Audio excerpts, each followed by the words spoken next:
So, I might have fucked up.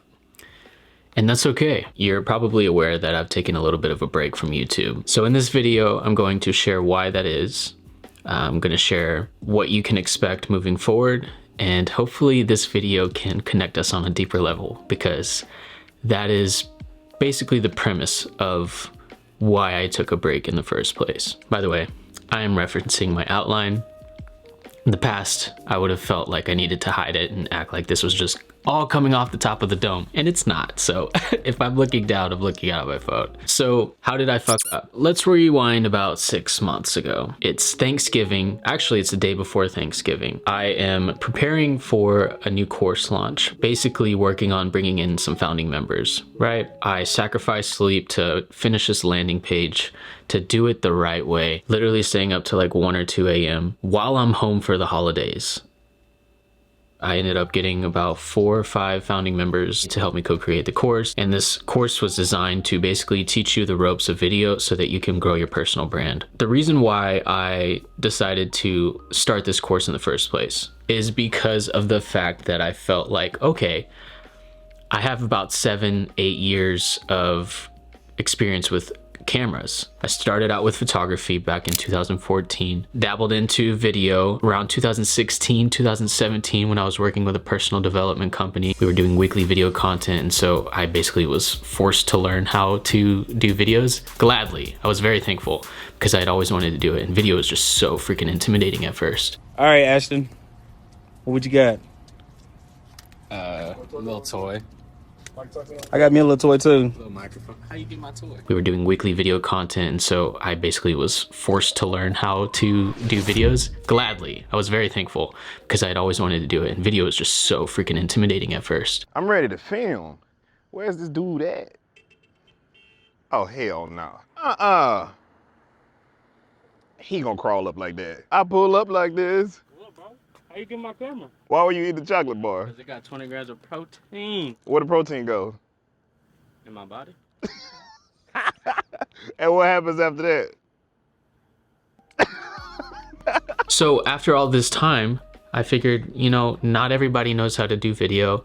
It's kind of secondhand nature for me now. Why not teach it? Why not create a course about it? I didn't know what else to do, so might as well do the thing that I know, just because I can. As I was creating the course, I figured, well, if I'm not creating content around this idea of making videos, then what am I really doing?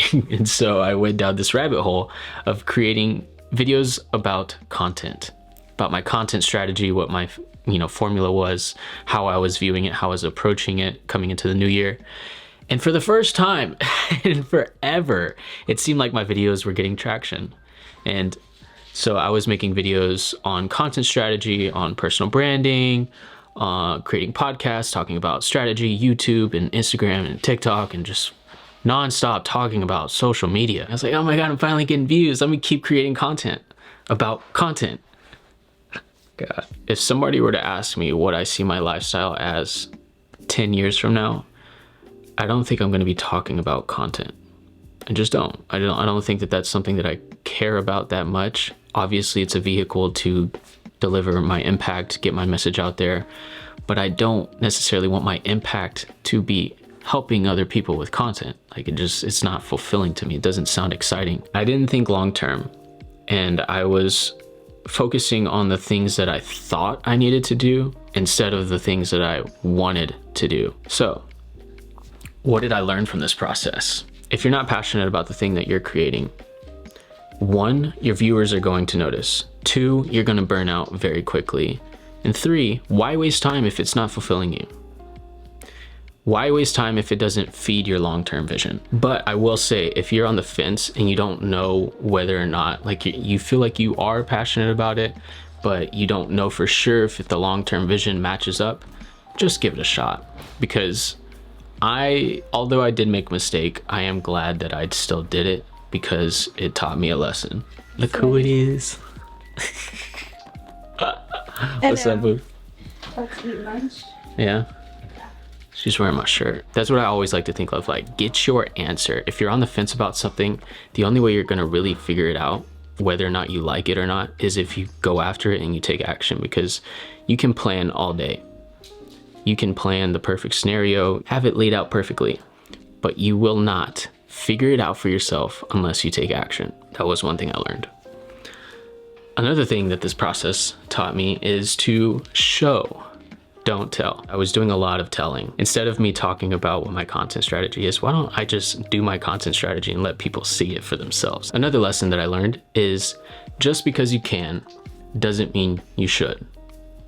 Just because you can brush your teeth doesn't mean you should teach everybody how to brush their teeth. Just because I could teach people on video doesn't mean I should. I thought I was passionate about it, and I realized I don't want to spend all of my time helping people with their content. It's just not fulfilling to me. I don't see that being my overall purpose or my passion, and something that I look back on my deathbed, I'm like, I am so glad that I helped people learn how to create videos. Another thing that I learned throughout this journey is I feel like I'm only giving the surface level version of me to my content. I don't feel like I am personal enough. I want to be more personal. I want to feel like we are literally homies.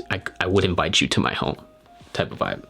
And I don't feel like I've done that. If I am creating videos and if I am wanting to make an impact on people, then I need to show the raw sides of me, not just like this polished version of myself. This whole process has taught me a lot about myself, a lot about business, a lot about creation, just in general, just a creative life. Like, I'll expend more on this on my next podcast coming out, but it definitely has taught me a lot about business and how to serve others in the way that fills your cup up, because if it's not filling your cup up, then you're gonna burn out. My plan is to document my self-improvement journey and to share it with you guys, to share all the little moments in my life that I probably would have kept to myself in the past. And I hope that in doing so, it helps you feel less alone, because I know that I felt completely alone for a long time. My whole childhood, I felt really lonely. And so I understand how that can affect you. And I just don't think that everybody should feel that way. I think that there's a difference between loneliness and solitude. And if we can switch that loneliness into solitude and help you appreciate the time that you have with yourself and the quiet moments and being able to just become friends with your own mind, it's a necessary part of life. And I think that if we can all focus on nurturing ourselves, then really we're going to be able to step into our full potential. And that is the whole reason why I create videos in the first place. So many of us are told by family and friends and random people in our lives that we're not capable, and that's just absolute fucking bullshit. You're not capable. What? Just because I fucked up doesn't mean I regret it. It doesn't mean that I necessarily wasted my time. I don't think I wasted my time, because a lot of times we have to waste time to learn a valuable lesson so that we don't waste time in the future. So everything is happening for us, right? Not to us. It always reminds me of this one quote that my dad had on a picture frame that was hung up in his living room. It went every single place that we lived at.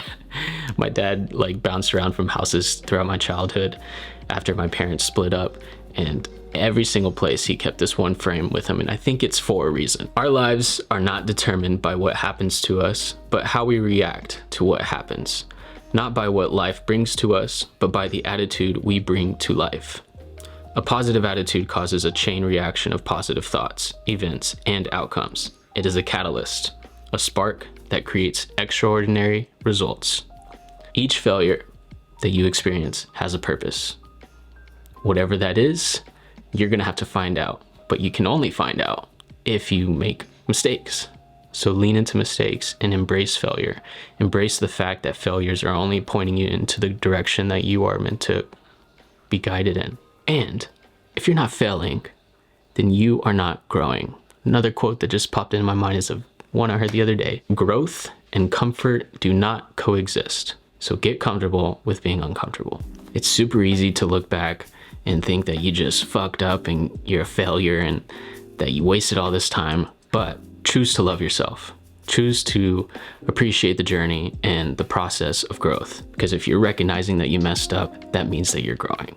That means that you have expectations for yourself moving forward. At the end of the day, you are all you got. And on your last breath, it's gonna be you who has the final thought. Make sure that when you feel that self-sabotage arise, that you come up with this bounce back method. Getting yourself out of that vicious mental loop that just defeats you, that sabotages all of your self-worth, the way you see yourself, and your potential. And if you need a little bounce back method, just remind yourself that you love yourself.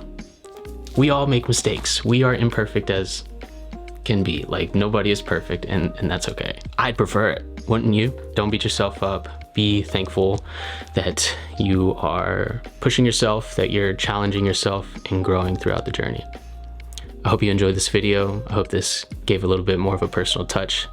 And if you have any ideas moving forward for topics that you'd like me to cover, please let me know in the comments. Let's have more conversations in the comments. So on that note, thank you so much for sitting here with me, listening to me vent about my life, and I hope you have a great day. Talk to you soon. Bye.